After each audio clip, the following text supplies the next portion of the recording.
All right. Okay.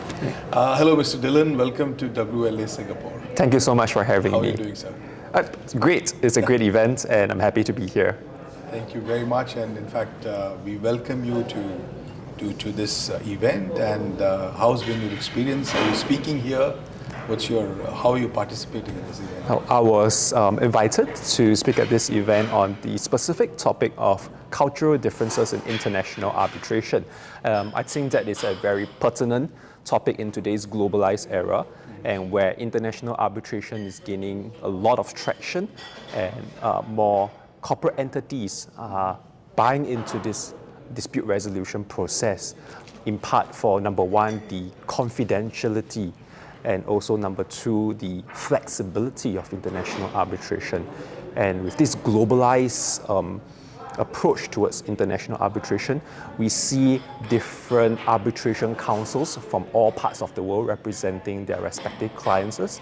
And these cultural differences sometimes have an impact both in terms of how arbitration proceedings should proceed, and sometimes it affects the outcome. And I think that's where a lot of interest is in. I think it's possibly because of the misunderstandings and miscommunication that can happen to parties which are culturally very different.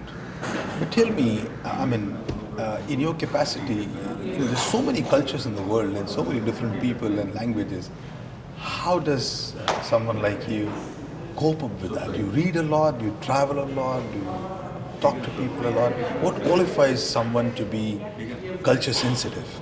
That's a great question, Culprit. So in my firm, I'm a disputes resolution lawyer at Coleman Street Chambers LLC, and I'm very fortunate that we have a diverse portfolio of clients, a diverse range of disputes, and that affords me the opportunity to represent clients with opposing arbitration counsels from all over the world.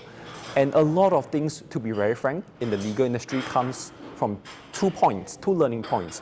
One, mentorship from the seniors in the firm itself, and secondly, the hands-on experience that one gets.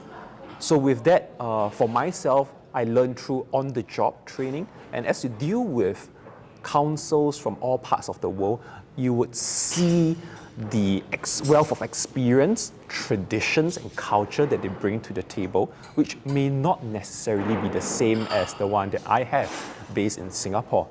And with that, with the mentorship from my seniors back in the past, and now helping my own team, I tend to incorporate, learn the differences, and try to merge them and reconcile them so that now arbitration proceedings will be smooth, successful for my clients, and ultimately a breeze for all parties involved.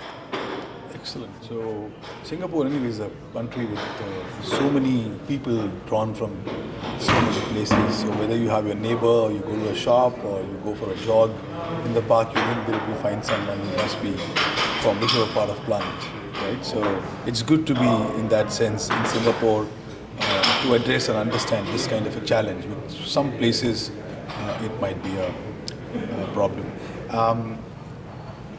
A little while earlier when you were chatting, you mentioned about an organization that you're a part of, which has been there for a while. Can you tell us something a little bit more about that? And also, second part of the question, how can one global collaborate with that organization?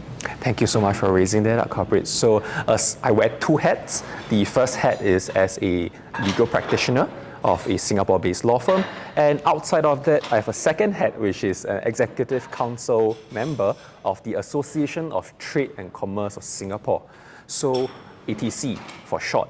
So in ATC, what we do is we advocate for our members' voices in the commercial sphere, and at the same time, we formulate policies that are helpful for the business community at large. We discuss all of these suggestions and policies with the government, and we come up with initiatives to help bring these member entities abroad and to expand their market. So WOUND itself is also an international network, and we see the potential area where we can work together in terms of building that connection across both in Singapore and the wealth of connection globally that WOUND has. That is definitely one area. The second area that I could foresee would be the knowledge sharing approach. With WOUND's extensive network and the expertise that ATC has in the local market, I think the knowledge sharing will be helpful for both organizations. That's the second area. I think it's a great point, and we must definitely explore this. Thank you very much for raising these points, and let's try to see how we can go forward. And most important is thank you for your participation, and thank you for talking to us and sharing your knowledge, because that is what is going to take the organization and our goals forward. And with that, I wish you all the best in all your initiatives, in both the hats that you wear. Right? Thank you so much, Calvary, and thanks so much for having me. Have a nice week ahead. So you too. Thank you. Thank you.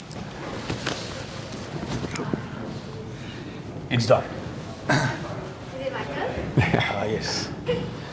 Yeah, please come. Yeah. You need to.